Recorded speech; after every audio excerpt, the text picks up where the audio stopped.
Istri CEO saya bab 1401-1410. Lili Qingfeng tersentak mendengar kata-kata Cao Fengwu. Ia tidak menyangka wanita muda itu telah menerima warisan bangau abadi. Qingfeng Li sendiri telah berlatih teknik bela diri abadi, jadi tentu saja dia akrab dengan kebesaran warisan abadi.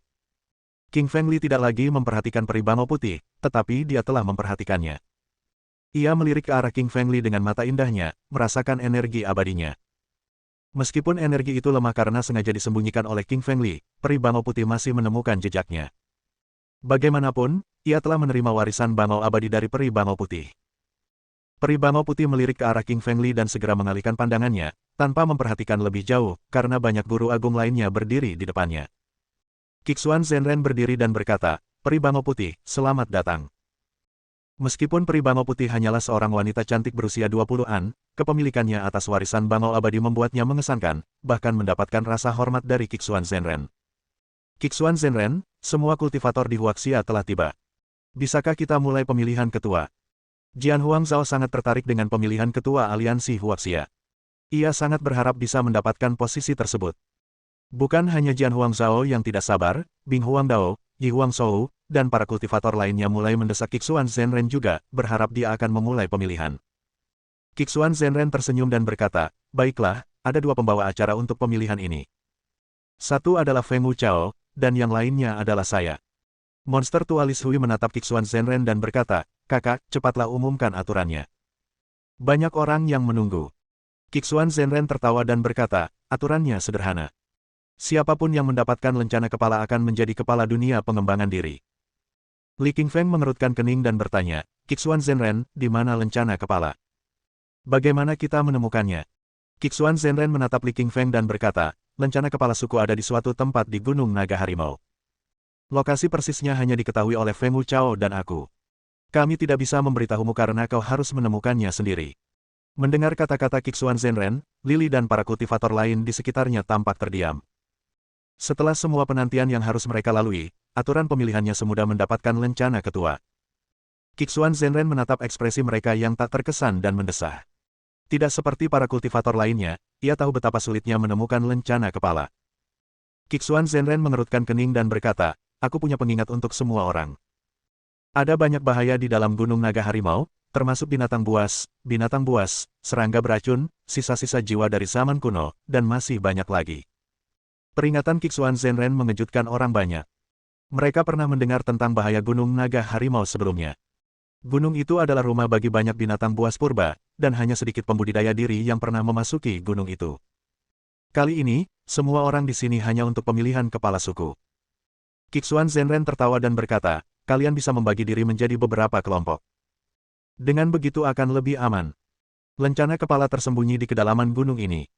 Siapapun yang berhasil menemukannya akan menjadi kepala baru dunia pengembangan diri. Batas waktunya 2 hari lagi. Kakak, karena pengumumanmu sudah dibuat, aku akan memasuki Gunung Naga Harimau sekarang." Sambil tersenyum tipis, monster tua Li Shui melambaikan tangan ke arah Qixuan Zhenren sambil melesat ke udara, berubah menjadi semburan air, dan menyerbu ke Gunung Naga Harimau.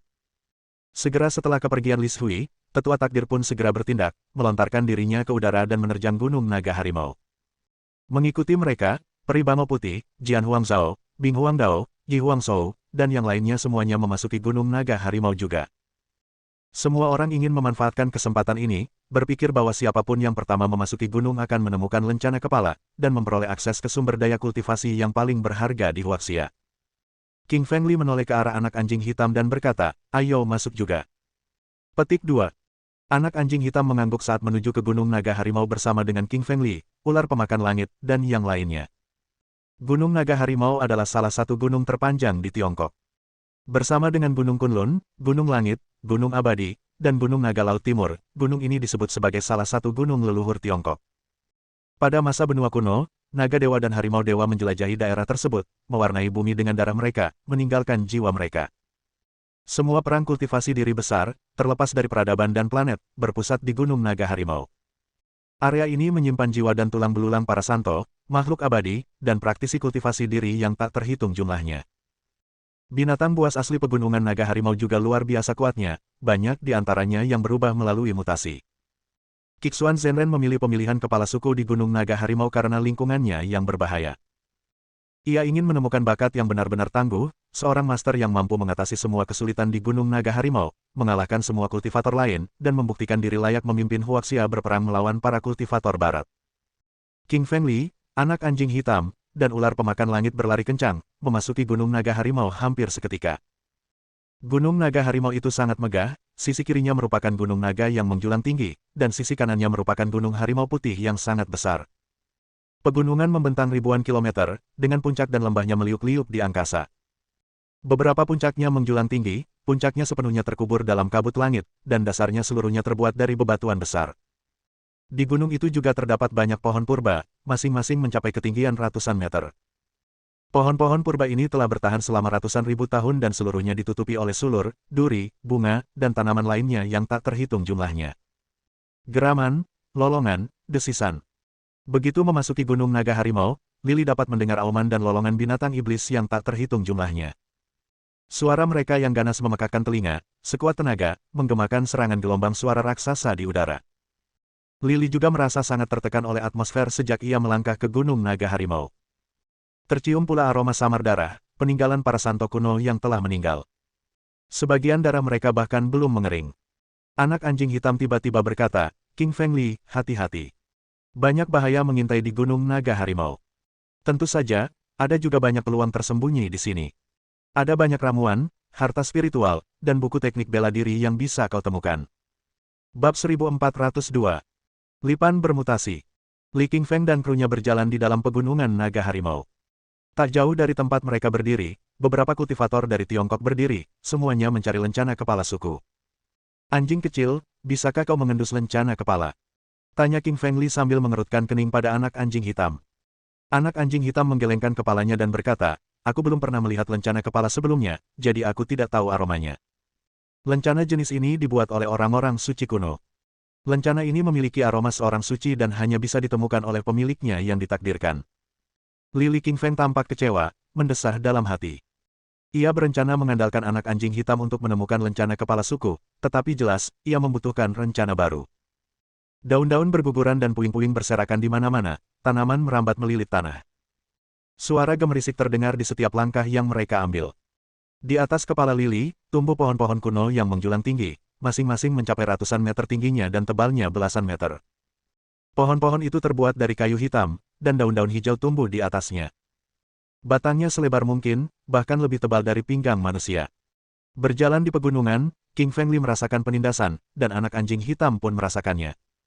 Ular pemakan langit mendecakkan lidahnya dan berkata, "Pelan-pelan, aku merasakan ada gerakan." Li dan anak anjing hitam berhenti. Mereka tahu bahwa ular pemakan langit adalah yang paling akrab dengan lingkungan pegunungan. Ia telah hidup di pegunungan sepanjang hidupnya, dan mereka tidak akan meragukan indranya. Ses! Suara mendesis datang dari bawah tanah.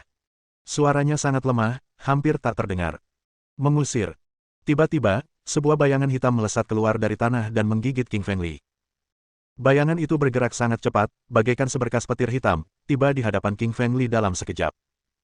Tanpa berpikir dua kali, King Fengli segera mencabut pedang kaisar api dan mengayunkannya ke depan, membelahnya ke tubuh bayangan hitam itu. Bang! Pedang kaisar api menghantam tubuh bayangan hitam itu, menciptakan ledakan keras. Bayangan hitam itu terpental, mendarat di tanah sejauh belasan meter. Li Qingfeng mengerutkan kening saat melihat identitas bayangan hitam itu. Itu adalah kelabang hitam raksasa, panjangnya lebih dari 1 meter. Kelabang normal panjangnya hanya belasan sentimeter, hanya segelintir yang mencapai panjang setengah meter. Namun, kelabang yang lebih panjang dari 1 meter penuh. Belum pernah terjadi sebelumnya. Panjangnya sama dengan panjang tubuh manusia. Kelabang itu sangat besar, dan tubuhnya berwarna merah tua. Di tubuhnya terdapat kaki-kaki yang tak terhitung jumlahnya, masing-masing dilengkapi kait merah keperakan yang berkilauan, sangat mengancam. Anak anjing hitam melirik kelabang raksasa itu dan berkata, "King Fengli, ini kelabang yang bermutasi." Ia menyerap darah para kultivator yang mati di Gunung Naga Harimau dan berevolusi. Li menatap kelabang mutan itu, merasakan energinya yang kuat. Kelabang itu adalah binatang iblis dari alam kaisar roh tingkat 4. Hati Li Qingfeng terasa berat. Ia tidak takut pada kelabang raksasa itu, tetapi kehadirannya jelas-jelas mengancam. Mereka baru saja melangkah ke Gunung Naga Harimau dan sudah bertemu dengan monster iblis dari alam kaisar roh tingkat 4. Situasinya akan semakin berbahaya dari sini. Lily melangkah maju dengan kaki kanannya, bersiap membunuh kelabang raksasa itu. Namun, ia dihentikan oleh anak anjing hitam. Anjing kecil, kenapa kau menghalangiku? King Fengli menatap anak anjing hitam dengan bingung. Anak anjing hitam melambaikan cakarnya dan berkata, King Fengli, biarkan aku menangani kelabang raksasa ini. Aku ingin mencoba kekuatan seranganku. Li Qingfeng mengangguk setuju. Ia tahu bahwa anak anjing hitam telah lama menginginkan kesempatan untuk menerobos, tetapi tidak pernah disambut oleh binatang iblis yang tepat. Lipan raksasa itu adalah kesempatan latihan yang sempurna bagi Black Puppy. Selain itu, Black Puppy bisa menelan pil iblisnya setelah membunuh binatang itu. Sambil mengibaskan ekornya, anak anjing hitam berjalan menuju kelabang dengan arogan. Melihat ekspresi itu, kelabang itu menjadi marah, matanya menyala-nyala karena marah. Anjing brengsek bodoh, ekspresi macam apa itu? Beraninya kau mengabaikanku. Aku kelabang mutan. Aku membawa darah para pembudidaya diri kuno. Kelabang raksasa itu melotot ke arah anak anjing hitam, suaranya tegas dan angkuh. Semua binatang iblis di Gunung Naga Harimau memiliki temperamen dan harga diri yang unik. Bagaimanapun, mereka adalah anggota keluarga leluhur Tao. Berlatih di Gunung Naga Harimau, binatang iblis ini menerima bimbingan dan ajaran dari banyak orang suci kuno. Si anak anjing hitam mengulurkan kaki anjingnya dan menunjuk ke arah kelabang raksasa, sambil berkata, kelabang kecil, kemarilah, biarkan tuan ini membunuhmu. Kata-kata Black Puppy memicu amarah kelabang raksasa itu. Kelabang itu sangat besar, panjangnya lebih dari 1 meter, tapi Black Puppy berani menyebutnya kelabang kecil. Lipan itu merentangkan ekornya yang ramping, membentuk lengkungan di udara. Ia merobek atmosfer, menghantam anak anjing hitam dengan ganas. Tanpa peduli apapun, anak anjing hitam menyalurkan saripati vital iblisnya ke dalam cakarnya, mencakar ekor kelabang raksasa itu, dan mengeluarkan suara dentuman keras. Udara meledak, dan angkasa pun terkoyak. Batu, pohon, bunga, dan puing-puing di sekitarnya meledak menjadi abu, beterbangan di daratan dan meredupkan langit. Meskipun anak anjing hitam hanya seekor binatang iblis alam kaisar roh tingkat pertama, beberapa tingkat di bawah kelabang raksasa, statusnya sebagai leluhur semua anjing dan anjing pertama di dunia berarti ia mampu melampaui alam dan binatang buas tingkat yang lebih tinggi. Lipan raksasa itu terkejut dengan hasil percakapan mereka, sorot matanya menunjukkan ketidakpercayaannya. Ia tak percaya serangannya tidak mengalahkan anak anjing hitam. Bagaimana mungkin seekor anak anjing kecil bisa sekuat itu? Anak anjing hitam tertawa dingin dan berkata, giliranmu sudah tiba. Sekarang giliranku untuk menyerang. Dengan kaki belakangnya, anak anjing hitam melontarkan dirinya ke udara, melaju dengan kecepatan kilat, dan seketika tiba di hadapan kelabang raksasa itu. Anak anjing hitam menyalurkan saripati vitalnya, menyerang kaki depan kanannya yang berubah menjadi cakar raksasa. Cakar itu sangat besar, membentang beberapa kilometer dan menutupi langit. Pepohonan, tanaman, dan bebatuan hancur menjadi abu saat cakar raksasa itu menghantam kelabang raksasa itu. Merasakan kekuatan cakar yang luar biasa, kelabang itu langsung panik. Ia menyadari bahwa si anak anjing hitam telah menahan diri selama pertarungan mereka sebelumnya, dan bahwa ia adalah binatang iblis ganas yang tak tertandingi. Bab 1403. Anak anjing hitam mengamuk. Lipan raksasa itu berkonsentrasi pada cakar raksasa Black Puppy, terlalu takut kehilangan fokus. Menyalurkan vitalitas iblisnya, binatang itu mencakar langit dengan seluruh kakinya. Kakinya memancarkan cahaya hitam, menciptakan apa yang tampak seperti deretan skrip jimat Dao Surgawi, yang berisi energi besar. Kakinya bukan kaki biasa, masing-masing sekeras meteorit, bagian luarnya tajam dan beracun. Puluhan kaki kelabang bertabrakan dengan cakar Black Puppy, menimbulkan suara dentuman keras seakan-akan ada bom yang meledak. Akibat ledakan itu, pohon-pohon kuno, batu-batuan, tanaman, dan tanah di sekitarnya semuanya berubah menjadi abu, meninggalkan lubang besar di tanah. Baik anak anjing hitam maupun kelabang raksasa itu mundur, tubuh mereka terdorong mundur akibat benturan. Dalam pertarungan mereka, keduanya telah mengerahkan segenap kemampuan mereka, dan tak satu pun yang menang. Black Puppy harus mengakui bahwa kelabang raksasa itu luar biasa kuat. Menghisap darah dari para pembudidaya diri yang telah mati di zaman kuno telah menyebabkan tubuhnya bermutasi, membuatnya sekuat Black Puppy. Jika itu monster iblis lain, ia pasti sudah dibunuh oleh Black Puppy sekarang. Si anak anjing hitam menatap kelabang raksasa itu dengan dingin, tahu betul bahwa kekuatan mereka setara. Jika si anak anjing hitam ingin mengalahkan kelabang raksasa itu, ia harus mengerahkan kekuatan supernya. Lipan raksasa itu memiliki pemikiran yang sama dengan Black Puppy. Ia juga menyadari kemampuan Black Puppy.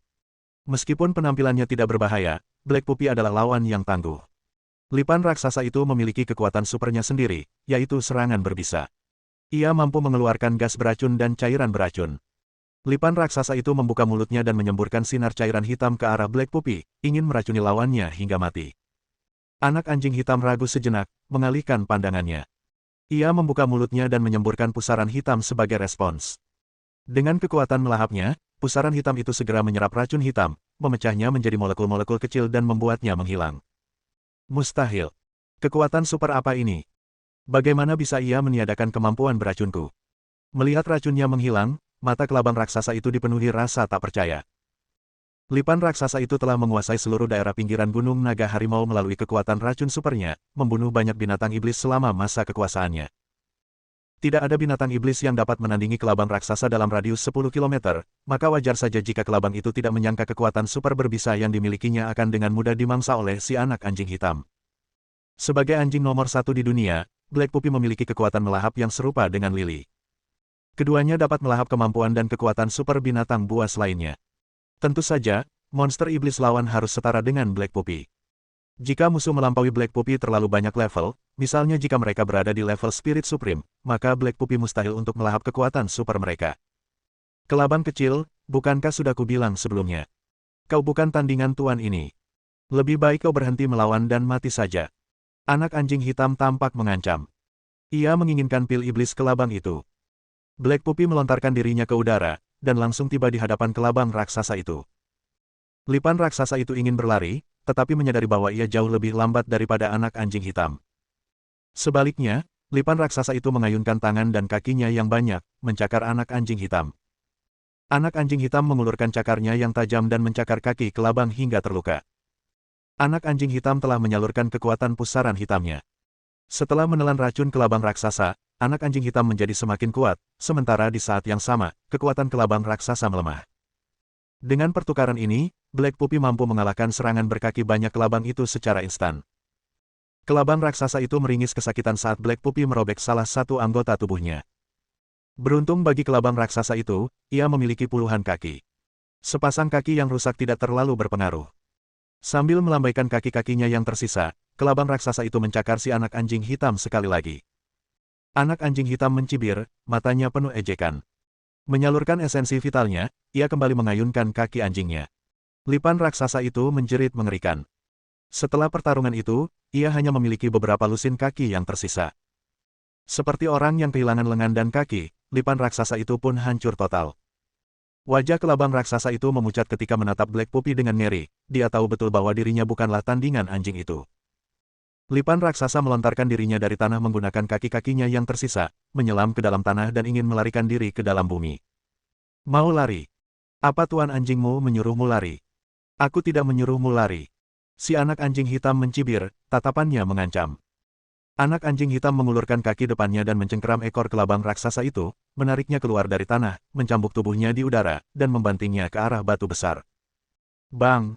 Dengan suara keras, batu besar itu hancur berkeping-keping, namun tubuh kelabang itu tidak terluka sedikitpun.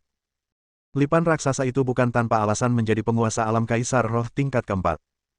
Tak ada di lingkungan mereka yang sekuat kulitnya. Baik bebatuan di sekitarnya, tanah, maupun pepohonan kuno. Kulitmu keras. Kalau begitu, aku akan merobekmu menjadi dua. Anak anjing hitam tersenyum sambil mengulurkan kaki depannya, meraih kedua ujung kelabang raksasa itu dan menariknya ke arah yang berlawanan. Kaca! Dengan suara retakan yang keras, anak anjing hitam membelah tubuh kelabang raksasa itu menjadi dua. Kelabang raksasa itu menjerit kesakitan, sangat memilukan. Tak lama kemudian, kelabang raksasa itu kehabisan napas dan terbaring tak bernyawa. Anak anjing hitam telah memukulinya sampai mati. Suara ular pemakan langit terdengar dari belakang. Anjing sombong, kau terlalu kejam. Kenapa kau membelah kelabang itu menjadi dua? Kenapa tidak membiarkan bangkainya utuh? Anak anjing hitam melirik ular pemakan langit dan berkata, siapa suruh kelabang raksasa menghalangi jalan kita? Dia minta dihajar. Ini bukan salah siapa-siapa, tapi salahnya sendiri. Anak anjing hitam berjalan menuju bangkai kelabang raksasa itu. Dengan mengulurkan kaki depan kanannya, anak anjing hitam membelah perut binatang itu dan mengeluarkan pil iblis hitam. Ular pemakan langit mengibaskan ekornya sambil melata ke depan, sambil berkata, anjing kecil, mengapa kau tidak berikan pil iblis itu kepadaku? Anak anjing hitam mengerutkan moncongnya dan berkata, keluar dari sini. Pil iblis ini milikku. Bab 1404. Pertempuran untuk pil iblis. Li Qingshan menatap ular pemakan langit dan berkata, anak anjing hitam telah membunuh kelabang raksasa itu. Pil iblis itu miliknya. Berhentilah berkelahi. Ular pemakan langit mengernyit mendengar kata-katanya, lalu melata pergi dengan enggan, lebih lambat dari lambat. Ular pemakan langit juga menginginkan pil iblis. Karena ia juga seekor binatang iblis, ular pemakan langit juga menginginkan pil iblis untuk meningkatkan kemampuan dan kekuatannya sendiri. Selain latihan tanpa henti, binatang iblis hanya dapat meningkatkan kekuatan mereka melalui penyerapan pil iblis milik orang lain. Dengan pil iblis dicakarnya, anak anjing hitam berjalan ke samping, bersiap untuk memurnikan pil tersebut. Tiba-tiba, sebuah suara dingin terdengar. Anak anjing kecil, serahkan pil iblis. Mendengar suara itu, King Feng Li, anak anjing hitam, dan ular pemakan langit menoleh, melihat sekelompok orang berjalan ke arah mereka. Sekelompok orang itu mengenakan pakaian hitam bermotif tengkorak. Mereka tak lain adalah murid-murid Sekte Kaisar Hantu. Pemimpinnya adalah seorang pemuda berusia 20 tahun, usianya hampir sama dengan King Feng Li. Pemuda itu memegang dua tengkorak di tangannya, memainkannya seolah-olah itu adalah kacang kenari. Ia memancarkan energi gelap dan kuat, yang menunjukkan bahwa ia setidaknya berada di tingkat keempat alam Kaisar Roh. Para anggota Sekte Kaisar Hantu telah membenci Li Qingfeng bahkan sebelum memasuki Gunung Naga Harimau. Li Qingfeng telah membunuh Raja Hantu mereka dan beberapa anggota lainnya di masa lalu, menjadikannya salah satu musuh mereka yang paling dibenci. Di samping pemuda tengkorak berjubah hitam itu berdiri pula seorang wanita muda. Usianya juga sekitar 20 tahun dan ia cantik, dengan wajah halus dan bercahaya. Bulu matanya yang panjang berkibar-kibar kecil, memancarkan semburat merah muda. Meski dia cantik dan bertubuh anggun, dia memancarkan aura dingin yang khas dari anggota Sekte Kaisar Hantu. Tuan Muda Sekte, izinkan aku mengambil pil iblis anak anjing hitam untukmu, kata wanita penggoda itu. Pemuda berjubah hitam itu mengangguk dan berkata, silakan. Jika anak anjing hitam menolak, bunuh saja. Pemuda berjubah hitam itu bermaksud mengganggu Li Qingfeng.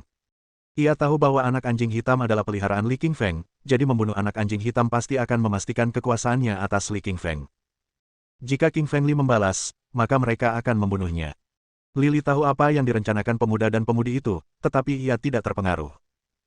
Ia terlalu akrab dengan kekuatan luar biasa anak anjing hitam, jadi ia yakin bahwa wanita penggoda itu bukanlah tandingan anak anjing hitam. Wanita penggoda itu berjalan menuju Black Puppy dan berkata, anjing kecil, serahkan pil iblis itu. Sambil terkekeh, anak anjing hitam mengulurkan cakarnya dan memperlihatkan pil iblis di genggamannya. Nona cantik, aku bisa memberimu pil iblis itu, tapi maukah kau menjadi pacarku? Tanya anak anjing hitam. Pukul. Mendengar kata-kata anak anjing hitam, Lili Qingshan tertawa terbahak-bahak, tak kuasa menahan rasa geli. Anak anjing hitam benar-benar nakal, meminta gadis secantik itu untuk menjadi pacarnya. Kau tahu kau seekor anjing, kan? Tentu saja, Lili tahu bahwa si anak anjing hitam mengatakan hal-hal itu karena mengejek. Apalagi yang diharapkan wanita itu. Mendengar nada mengejek si anak anjing hitam, wanita menggoda itu tampak marah, matanya berkilat dingin. Beraninya anjing kecil ini mengejeknya. Dia pacar tuan muda sekte. Anak anjing kecil, kau minta dipukuli. Aku akan memberimu pelajaran. Wanita penggoda itu memelototi anak anjing hitam, ingin memberinya pelajaran karena bicaranya yang cerewet. Wanita menggoda itu mengayunkan tangannya, menyalurkan esensi vitalnya. Menghantam ke depan, tangannya berubah menjadi telapak esensi vital raksasa yang panjangnya ribuan meter, menghantam Black Puppy dengan kekuatan yang dahsyat. Telapak tangan esensi vital wanita penggoda itu berbeda dari telapak tangan para kultivator diri lainnya. Telapak tangannya berwarna hitam pekat, menekan anak anjing hitam bagaikan gunung hitam raksasa. Telapak tangan hitam itu juga mengandung jeritan samar. Itu adalah jeritan jiwa. Anak anjing hitam mencibir, sama sekali tidak terpengaruh. Dengan menyalurkan esensi vital iblisnya, anak anjing hitam melepaskan kaki kanan depannya, mengubahnya menjadi cakar raksasa selebar ribuan meter, meraih telapak tangan esensi vital hitam itu dan mencabik-cabiknya. Akan tetapi, suara tajam akibat benturan itu adalah serangan gelombang suara yang memasuki otak Black Puppy dan membuatnya pusing. Meskipun Black Puppy memiliki kekuatan serangan yang kuat, ia tidak memiliki serangan spiritual. Inilah mengapa wanita penggoda itu lebih unggul. Serangan spiritual wanita penggoda itu memasuki pikiran Black Puppy dalam upaya menghancurkan energi rohnya, tetapi Black Puppy tidak mau menuruti tipuannya.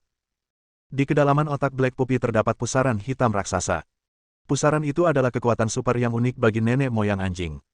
Pusaran itu memancarkan cahaya hitam yang dahsyat, melahap habis seluruh serangan spiritual hitam wanita penggoda itu. Wanita menggoda itu mendengus kesal. Dengan wajah pucat pasi, ia mundur selangkah, matanya dipenuhi keterkejutan. Tidak pernah dalam sejuta tahun dia membayangkan bahwa Black Puppy akan menghancurkan serangan spiritualnya dengan begitu mudah. Anjing kecil ini tampak begitu tidak berbahaya. Mengapa ia begitu kuat, pikir wanita penggoda itu. Menatap wanita yang menggoda itu, anak anjing hitam berkata dengan ringan, "Nona cantik, kau jahat. Apa kau ingin menghancurkan energi spiritualku dengan serangan spiritualmu?" Wajah wanita menggoda itu menggelap, matanya berkilat dingin. Ia tak percaya ia tak bisa mengalahkan seekor anjing kecil. Ia kembali mengayunkan telapak tangannya yang penuh esensi vital, menyerang Black Puppy. Kali ini, telapak tangannya bahkan berisi senjata tersembunyi. Senjata itu adalah jarum baja hitam yang dilapisi racun. Sayangnya, anak anjing hitam sudah menemukan jarumnya. Dengan cakarnya, anak anjing hitam menghantam telapak tangan wanita yang menggoda itu, menghancurkan telapak tangan wanita itu dan jarum beracun itu berkeping-keping. Wajah wanita penggoda itu memucat saat melihat telapak tangannya yang hancur. Ia mengepalkan tinjunya dan terus menyerang si anak anjing hitam dengan berbagai strategi. Ekspresi Black Puppy meredup, matanya berkilat marah. "Wanita bodoh, apa kau pikir aku tidak bisa mengalahkanmu? Kalau kau tidak secantik ini, aku pasti sudah menamparmu sekarang. Karena kau begitu ingin dipukul, jangan salahkan aku." Anak anjing hitam melontarkan dirinya dari tanah dengan kaki kanannya, terbang ke udara, berubah menjadi seberkas cahaya hitam, dan seketika tiba di hadapan wanita penggoda itu. Si anak anjing hitam menjulurkan kakinya, menamparkan pipi wanita penggoda itu sebelum dia sempat bereaksi. Bab 1405. Menamparkan wanita penggoda. "Ayah." Dengan tamparan keras, jejak kaki merah muncul di pipi wanita penggoda itu, tampak sangat menyakitkan. Pada saat yang sama, tamparan Black Puppy membuat tubuhnya terpental. Ia mendarat dengan keras di tanah dan memuntahkan darah dari luka-lukanya. Saat melihat wanita menggoda itu mendarat di kejauhan, anak anjing hitam mengangkat kepalanya tinggi-tinggi, berkata dengan angkuh, "Kalau aku tidak menunjukkan kekuatanku yang sebenarnya, kau akan menganggapku kucing gila. Nah, sekarang kau mengakui kekuatanku." Pemuda berjubah hitam di belakangnya tampak terkejut. Ia tak menyangka adik perempuannya akan dikalahkan oleh seekor anjing. Raut wajahnya berubah dendam, matanya penuh amarah. Dia melangkah maju dan berkata dengan dingin, "Tahukah kau siapa aku? Akulah ketua muda sekte Kaisar Hantu, Wu Jigui." Anak anjing hitam mengerucutkan bibirnya dengan jijik, lalu berkata, "Kau hanyalah seorang master sekte muda. Beraninya kau mencoba mencuri pil iblisku. Apa kau sedang mencari kematian?" Wu Jigui tampak berniat membunuh saat dia melangkah maju, sambil mencabut sebilah pedang raksasa dari sisinya. Itu adalah bilah hitam raksasa, selebar telapak tangan dan panjang 1,5 meter. Di permukaannya terdapat 5 pola tengkorak, semuanya dibentuk dengan aksara segel hitam.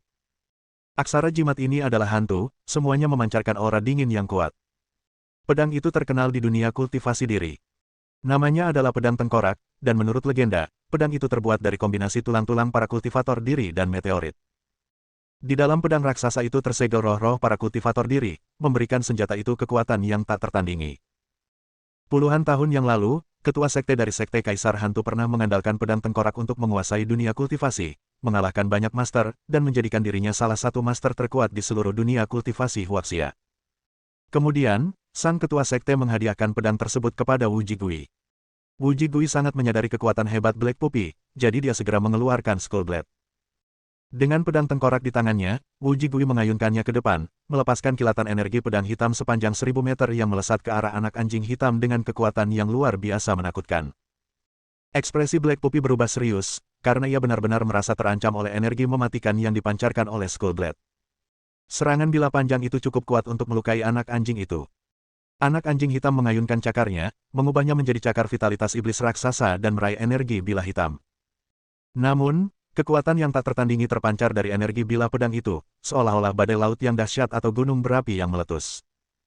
Kekuatan itu mendorong si anak anjing hitam mundur, dan baru mendapatkan kembali keseimbangannya setelah 3 atau 4 langkah.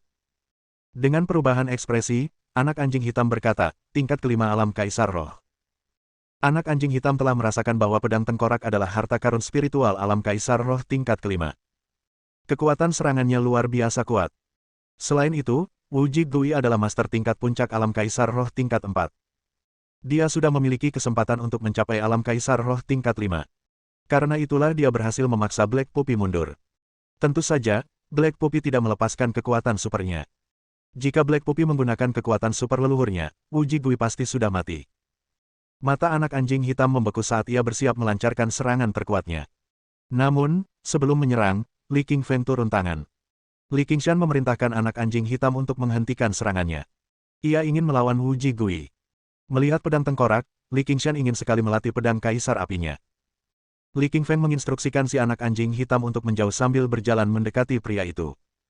Ia berkata, Wu Jigui, lepaskan teknik tengkorakmu. Tunjukkan seberapa kuat dirimu sebenarnya. Bagus, karena kau ingin mati, aku akan mengabulkan keinginanmu, kata Wu Jigui sambil memelototi King Feng Li. Aku akan membunuhmu dulu, lalu aku akan membunuh anjing bodoh itu. Aku akan menguliti bajingan itu karena telah menyakiti adik perempuanku. Li Qingshan terkekeh pelan, benar-benar tenang. Ia berkata, siapapun bisa bicara besar, tapi apa kau benar-benar punya kemampuan untuk membuktikannya? Wajah Wu Jigui berubah menjadi ganas saat ia mengayunkan pedang tengkorak, langsung menghantamkannya ke depan. Pedang itu berubah menjadi energi pedang hitam sepanjang 1000 meter, merobek udara dengan ledakan dahsyat, menebas tanpa ampun ke arah King Feng Li. Serangan itu luar biasa kuatnya. Jika mengenai orang biasa, mereka pasti akan terbelah dua. Sambil tersenyum tipis, King Feng Li segera mengeluarkan pedang kaisar api, menyalurkan saripati vital berelemen api ke dalamnya dan membuatnya bersinar dengan cahaya merah. Tiba-tiba dia mengayunkan pedangnya ke depan, melepaskan sinar energi pedang api sepanjang 1000 meter, menyala-nyala dengan kobaran api dan menerangi seluruh langit menjadi merah. Energi pedang api yang besar bertabrakan dengan energi bilah hitam yang kuat, menimbulkan suara dentuman, menghancurkan udara, langit, tanah, dan tanaman di sekitarnya.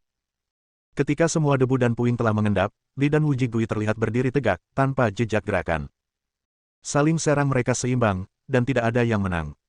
Tentu saja, kedua pria itu memiliki beragam teknik bela diri yang kuat, tetapi trik-trik terakhir ini tidak berguna. Setelah dilepaskan, teknik-teknik kuat ini hanya akan menambah kerusakan pada lingkungan sekitar mereka. Mata Wu Jigui berkilat tak percaya. Ia berkata dengan dingin, King Feng Li, teknik pedangmu memang mengesankan, tapi aku belum melepaskan pedang tengkorakku. Begitu aku menggunakan teknik pedangnya, kau pasti mati. Li Qingfeng mengerutkan kening. Dengan tatapan dingin, ia berkata, kau terlalu banyak bicara. Aku tidak ingin membuang-buang napasku berbicara dengan orang mati. King Feng Li, karena kau ingin mati, aku akan mengabulkan keinginanmu. Raut wajah Wu Jigui membeku.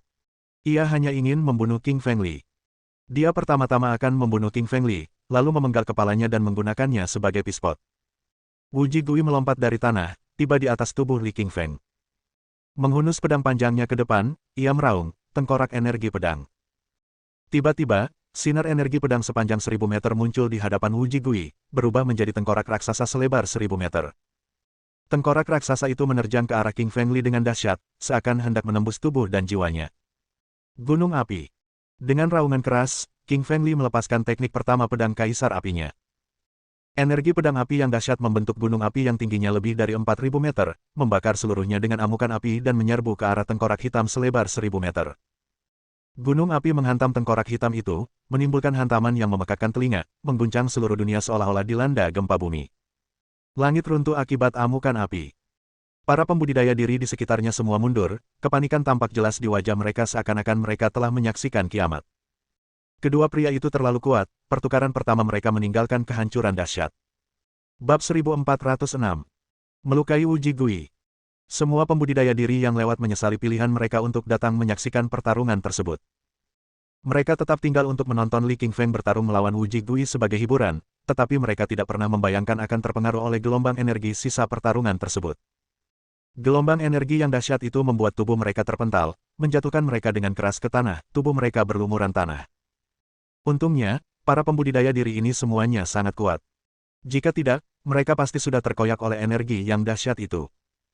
Melihat tengkoraknya gagal mengalahkan Lili, Wu Jigui meraung dan melepaskan teknik pedang kedua, yaitu pedang tengkorak. Tiba-tiba, dua tengkorak muncul, menghantam Lili dari dua arah, menjepit tubuhnya. Tentu saja, Li Qingfeng sama sekali tidak terpengaruh, dan melepaskan jurus kedua, teknik pedang kaisar api. Tiba-tiba, energi pedang merah menyala dari pedang itu membentuk sungai raksasa, menghanyutkan kedua tengkorak hitam itu seolah-olah gelombang magma yang dikirim dari surga. Wu Jigui tidak mau menyerah begitu saja. Ia segera melepaskan jurus pedang ketiga dan keempat, yaitu Skull Blade, dan melancarkan serangan ke arah Li Qingfeng. Sayangnya, Li Qingfeng terlalu kuat untuk menahan serangan Wu Jigui. Pada saat yang sama ketika ia bertarung melawan Wu Jigui, King Feng Li juga berlatih teknik pedangnya. Teknik pedang kaisar api memiliki total 4 pedang, yaitu gunung api, sungai api, gajah api, dan singa api. King Feng Li telah menguasai 3 dari 4 teknik, hanya menyisakan teknik keempat, singa api, yang harus dikuasai. Saat mereka bertarung, King Feng Li berlatih teknik keempat, memikirkannya dan mencoba mengubah energi pedang apinya menjadi seekor singa. Singa dikenal sebagai raja segala binatang dan raja hutan. Seperti harimau, mereka adalah penguasa hutan. Tak lama kemudian, Lili berhasil menguasai teknik keempat dari teknik pedang kaisar api. Dengan satu ayunan pedang, ia kini mampu membentuk seekor singa. Ia telah mempelajari tahap awal dari teknik pedang keempat. Lili melanjutkan usahanya untuk menciptakan singa api.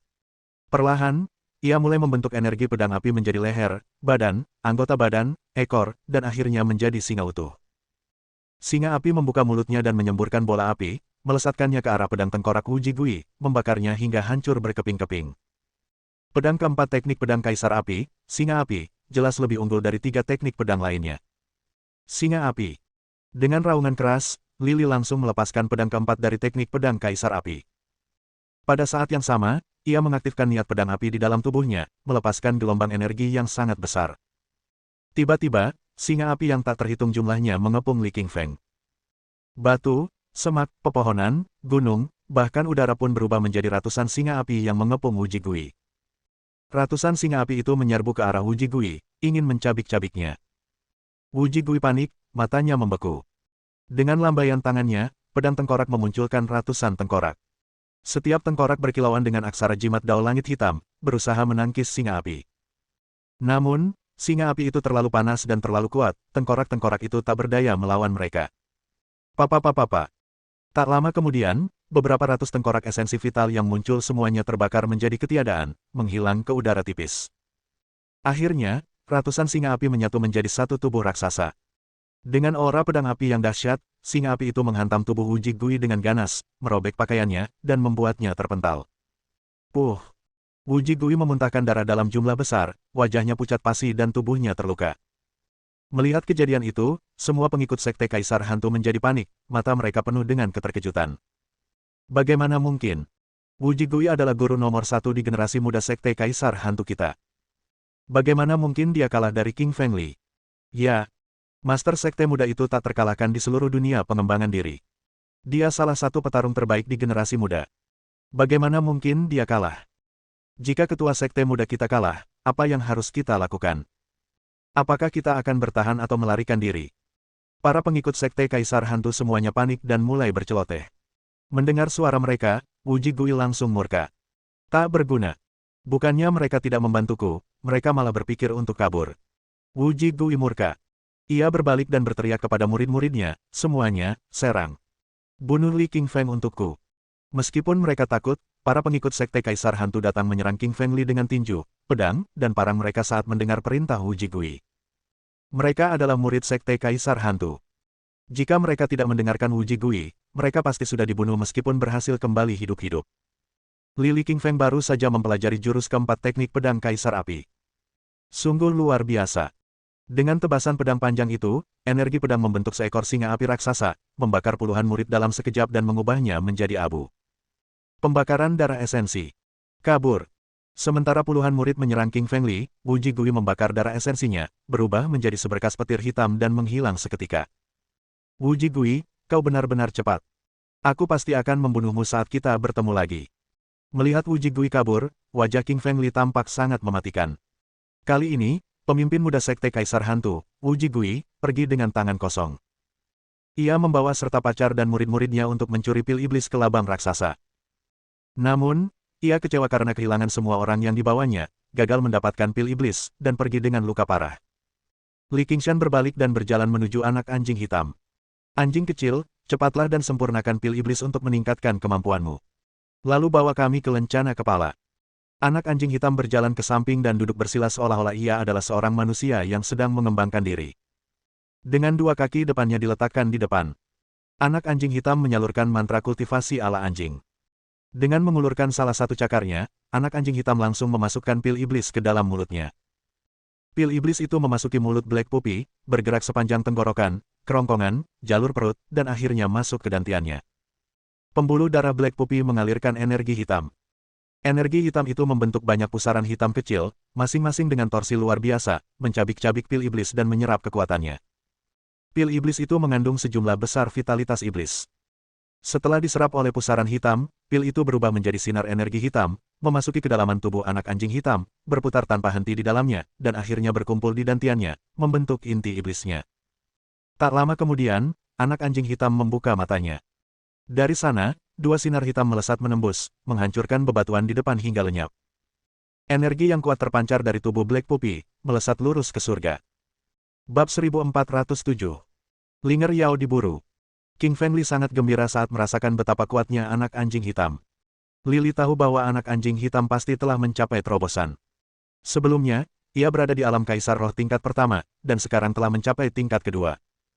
Ular pemakan langit berjalan ke arah anak anjing itu dan berkata, "Anak anjing, kamu telah mencapai tingkat kedua." Anak anjing hitam tertawa dan berkata dengan angkuh, "Ular kecil, aku telah mencapai terobosan dan kau masih berada di alam kaisar roh tingkat pertama. Mustahil kau bisa mengalahkanku." Ular pemakan langit memutar matanya dan berkata, "Jangan sombong, kau berhasil menerobos hanya karena kau mengonsumsi pil iblis lipan raksasa. Nanti, saat aku membunuh binatang iblis lain dan mengonsumsi pil iblisnya, aku juga akan berhasil menerobos." Anak anjing hitam dan ular pemakan langit selalu saling mengejek. Terkadang, mereka bahkan sampai berkelahi.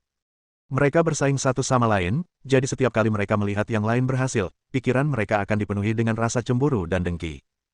Li Qingfeng tersenyum lembut dan berkata, "Kalian berdua, berhentilah.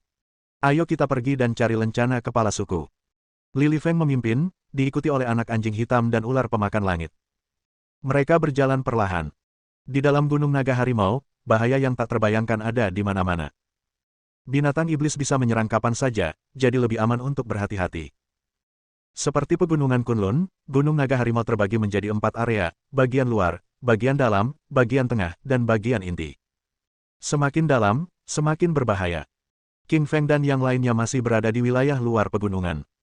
10 mil dari tempat mereka tinggalkan, King Feng dan semua orang bertemu dengan binatang iblis kuat lainnya.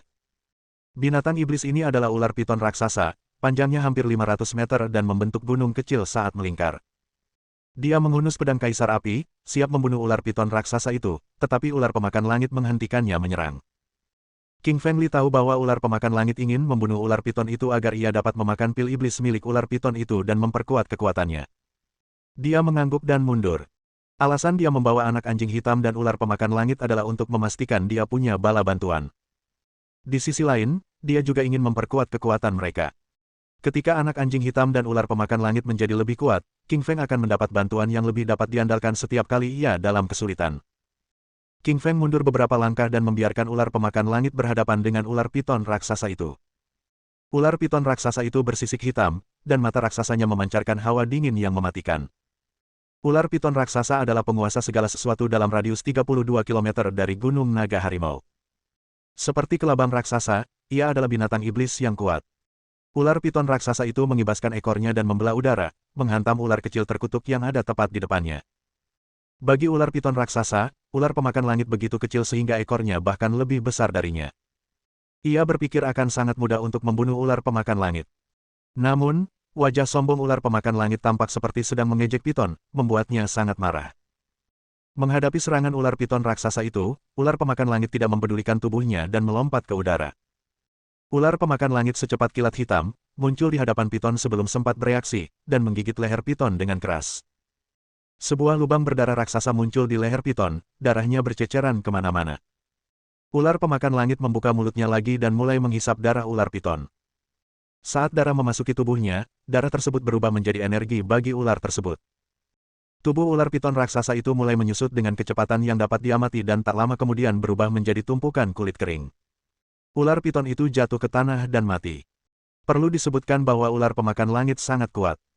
Tak butuh waktu lama baginya untuk membunuh ular piton raksasa itu karena serangannya bersih dan mematikan. Ular pemakan langit merangkak ke ular piton raksasa dan merobek tubuhnya dengan mulutnya, menemukan pil iblis raksasa di dalamnya. Ini adalah pil iblis dari ular piton raksasa, dan ukurannya sangat besar.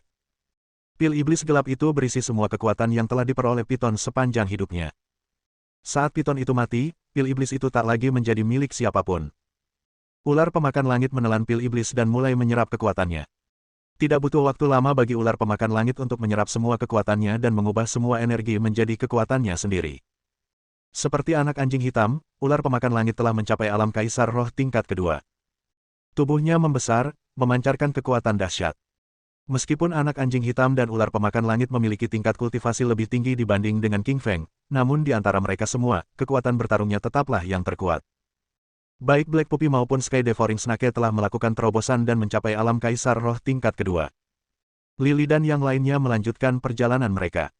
Meskipun mereka telah bertemu beberapa binatang iblis, tidak ada satupun yang dapat menandingi kekuatan mereka. King Feng dengan santai mengayunkan pedangnya dan membunuh semua binatang buas itu, memberikan semua pil iblis dari binatang iblis itu kepada anak anjing hitam dan ular pemakan langit serta meningkatkan kekuatan dan tenaga mereka. Li King Feng bertanya kepada anak anjing hitam yang berada tepat di sebelahnya. Anak anjing, gunung naga harimau begitu besar. Bagaimana kita bisa menemukan lencana kepala suku? Anak anjing hitam menggelengkan kepalanya dan berkata, aku juga tidak tahu. Yang bisa kita lakukan sekarang adalah terus berjalan. Jika aku benar, lencana kepala suku seharusnya ada di tengah gunung. Tidak jauh dari tempat King Feng tinggalkan, mereka mendengar beberapa petani tengah berdebat. Puluhan orang yang bercocok tanam sendiri berkemah di bawah pohon raksasa. Mereka berdiskusi dengan tenang tentang apa yang terjadi di gunung sambil makan. Apakah kau mendengar bahwa Linger Yao sedang diburu? Linger Yao adalah master sekte dari sekte iblis kekaisaran, dan dia juga telah mencapai tingkat keempat alam Raja Roh. Siapa yang bisa memburunya? Oh, jadi kau tidak tahu. Ketua sekte Kaisar Hantulah yang memburunya. Bagaimana mungkin Linger Yao menyinggung ketua sekte Kaisar Hantu? Kupikir mereka teman. Kau masih belum tahu. Linger Yao sedang membela Li Qingshan melawan pemimpin sekte Kaisar Hantu tepat di luar Gunung Naga Harimau. Sekarang, dia ada di gunung dan sedang diburu. Para pembudidaya mandiri itu sedang beristirahat di dalam perkemahan mereka dan mendiskusikan apa yang mereka lihat. Ketika mendengar percakapan itu, King Feng sedang lewat. Matanya dipenuhi amarah dan bergumam, sialan. Beraninya sekte Kaisar Hantu memburu Yao Linger. King Feng menghentakkan kaki di tanah dan tubuhnya berubah menjadi angin puyuh, tiba-tiba muncul di depan para kultivator mandiri. Siapa ini? Apa yang kau lakukan di sini? Seorang kultivator berambut panjang di depan berdiri dan bertanya ketika melihat kedatangan King Feng Li. Bab 1408. King Feng yang marah. Li King Feng tersenyum lembut dan berkata, saya Li King Feng. Sekarang beritahu saya, di mana Yao Linger? Setelah komentar King Feng, wajah kultivator berambut panjang itu berubah pucat, karena dia tahu betapa kuatnya King Feng. Li Feng dinobatkan sebagai kultivator nomor 1 di antara generasi muda kultivator. Bahkan para master sekte senior dari sekte tingkat kaisar pun mungkin tidak dapat mengalahkannya. King Feng Li, kami bertemu Linger Yao di hutan sekitar 80 km dari sini. Dia diburu oleh ketua sekte dari sekte Kaisar Hantu. Kultivator berambut panjang itu langsung menceritakan semua yang diketahuinya kepada King Feng. King Feng mengucapkan terima kasih kepada kultivator mandiri itu dan bergegas menuju hutan bersama anak anjing hitam dan ular pemakan langit. Dia berlari sangat cepat karena dia sangat khawatir Linger Yao akan tertangkap. Saat King Feng sedang dalam perjalanan, dia bertemu dengan lebih banyak kultivator lainnya yang juga membicarakan Linger Yao. Karena Linger Yao adalah ketua sekte dari sekte Kaisar Iblis, ia sangat terkenal di kalangan praktisi kultivasi. Belum lagi kecantikannya yang luar biasa, banyak pengagumnya yang bersimpati ketika melihatnya diburu oleh ketua sekte dari sekte Kaisar Hantu. 10 menit kemudian, King Feng, anak anjing hitam, dan ular pemakan langit tiba di hutan. King Feng memandang hutan, yang dapat dilihatnya hanyalah pohon-pohon kuno raksasa yang tertutup tanaman merambat dan bunga-bunga, dan beberapa binatang iblis tak dikenal yang meraung. Tiba-tiba, matanya berhenti. Ia melihat sehelai kain ungu berlumuran darah. King Feng mengambil kain itu dan mengamatinya dengan saksama, teringat bahwa kain ini berasal dari pakaian yang dikenakan Linger Yao. Ia ingat betul bahwa bahan pakaian Linger Yao persis sama dengan kain ini. Dan dengan darah di kain itu, jelaslah bahwa Linger Yao terluka. Meskipun Linger Yao sangat kuat, masih ada jarak yang cukup jauh jika dibandingkan dengan kekuatan master sekte-sekte Kaisar Hantu. Anak anjing hitam mengenali kain ungu itu dan berkata, King Feng Li, bukankah ini kain dari pakaian Linger Yao? Ular pemakan langit menjawab, benar. Aku pernah melihatnya mengenakan gaun ungu, dan ini pasti bagian dari gaun itu. Darahnya pasti darahnya juga. King Feng mengangguk dan berkata, kalian berdua, ikut aku ke hutan di depan kita sekarang. Pupi, gunakan hidungmu dan coba cium dia dan cari tahu di mana dia. Petik 2. Ketika Black Puppy menyadari ini adalah keadaan darurat, ia segera mulai mencium dengan hidungnya. Anak anjing hitam pernah melihat Linger Yao sebelumnya, sehingga ia bisa mengenali aromanya. Tak butuh waktu lama bagi anak anjing itu untuk menyadari bahwa Linger Yao telah pergi ke utara. Ayo pergi, King Fengli mengikuti arahan anak anjing dan mulai berlari ke utara. Saat ini, Linger Yao sedang diburu oleh ketua sekte-sekte Kaisar Hantu. Kondisinya sangat buruk karena pakaiannya robek oleh pisau dan berlumuran darah. Bahkan sebagian rambutnya terpotong. Tepat di belakang Linger Yao adalah Xiao Gui. Ia memburu Linger Yao dengan wajah penuh dendam. Linger Yao, berhentilah berlari. Kau tahu kau tak bisa lari dariku. Xiao Gui menatap Linger Yao dan tersenyum dingin. Tiga tetua mengikuti Xiao Gui, dan mereka semua menyebar, mengelilingi Linger Yao.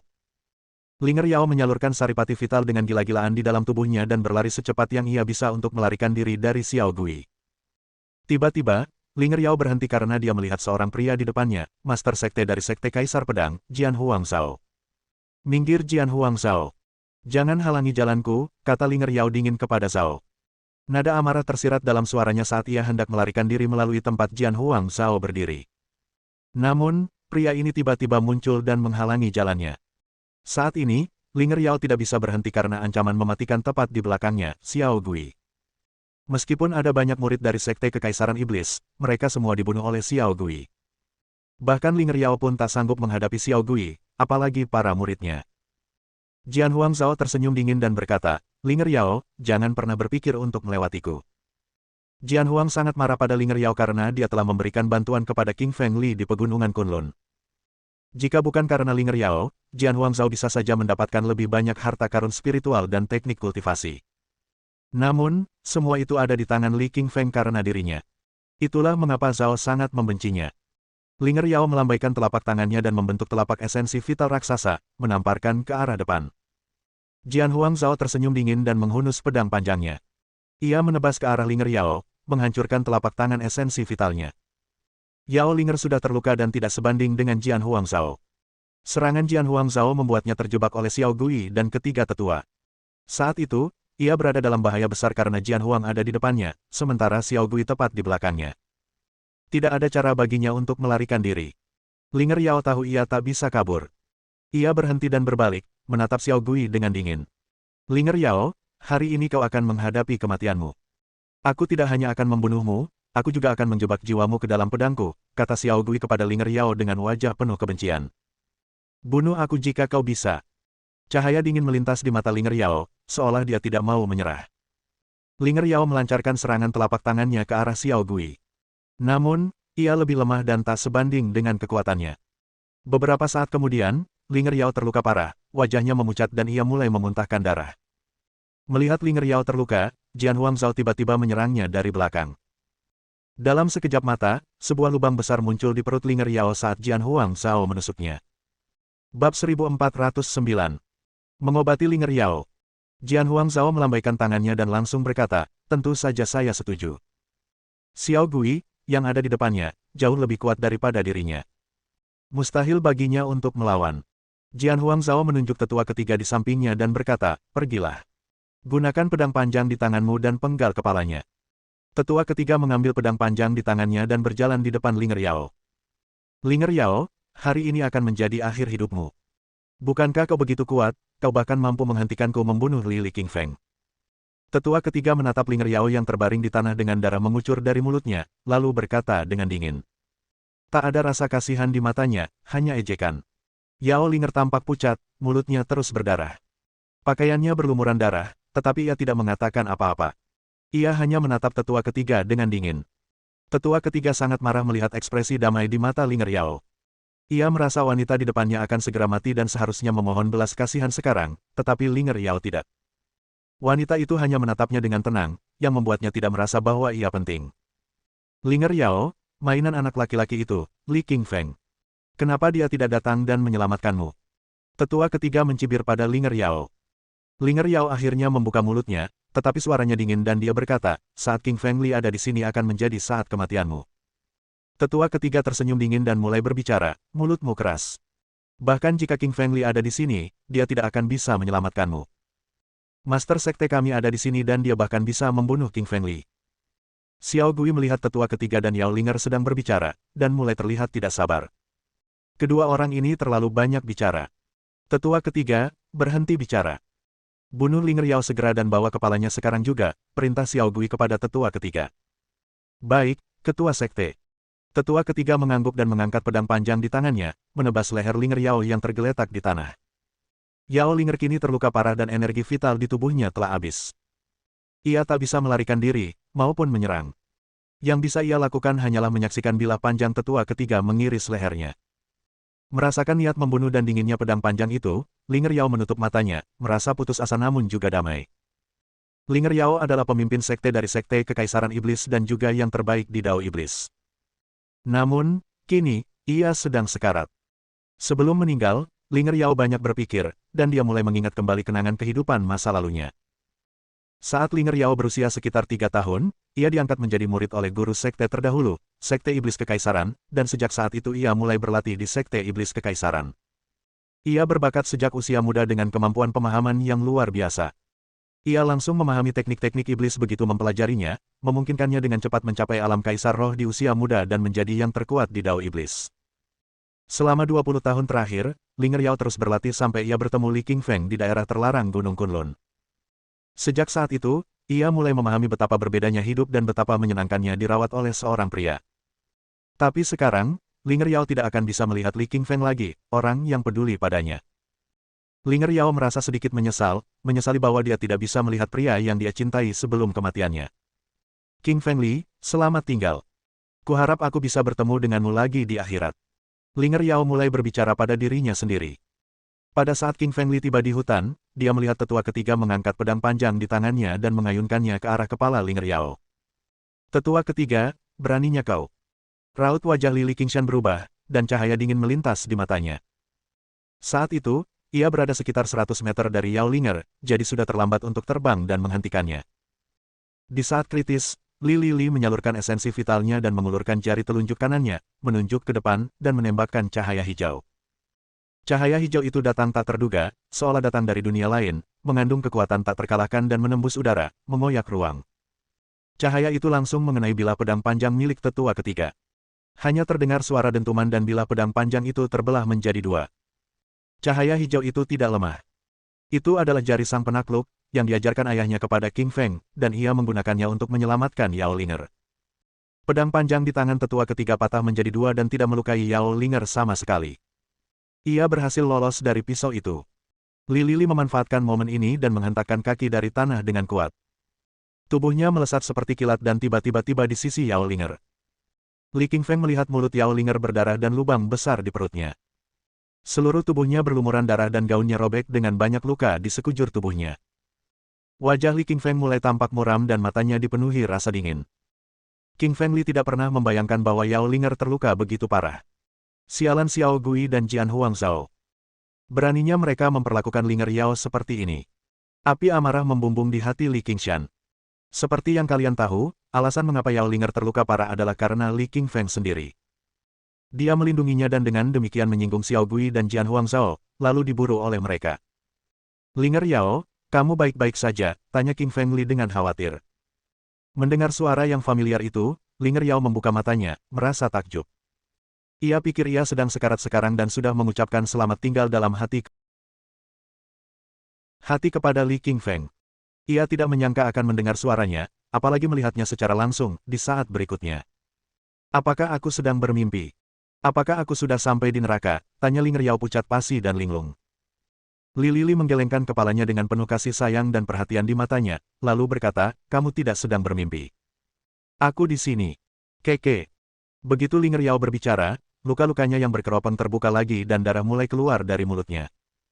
Hatinya terasa seperti ditusuk-tusuk saat melihatnya. Li Qingshan segera berkata, Linger Yao, berhentilah bicara. Aku akan menyembuhkanmu. Li Qingfeng mengulurkan tangan kanannya dan menyeka darah dari wajah dan mulutnya.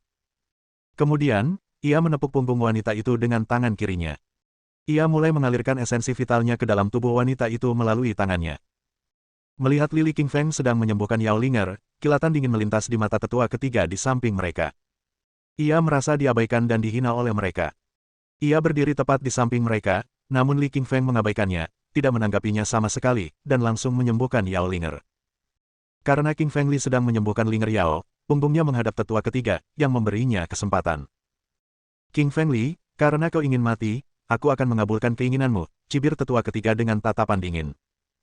Dia tiba-tiba menyerang dengan tangan kanannya, mencakar dengan ganas jantung King Feng Li dari belakang, mencoba mencabik-cabik dadanya. Catatan TL. Hai semuanya, maaf atas keterlambatan rilisnya. Entah kenapa, saya tidak bisa menemukan catatan TL saya sebelumnya, jadi ini dia lagi. Halo semua yang mengikuti cerita ini. Tanpa diduga, kita telah memilih MYCEC untuk menjadi premium pada tanggal 11 November.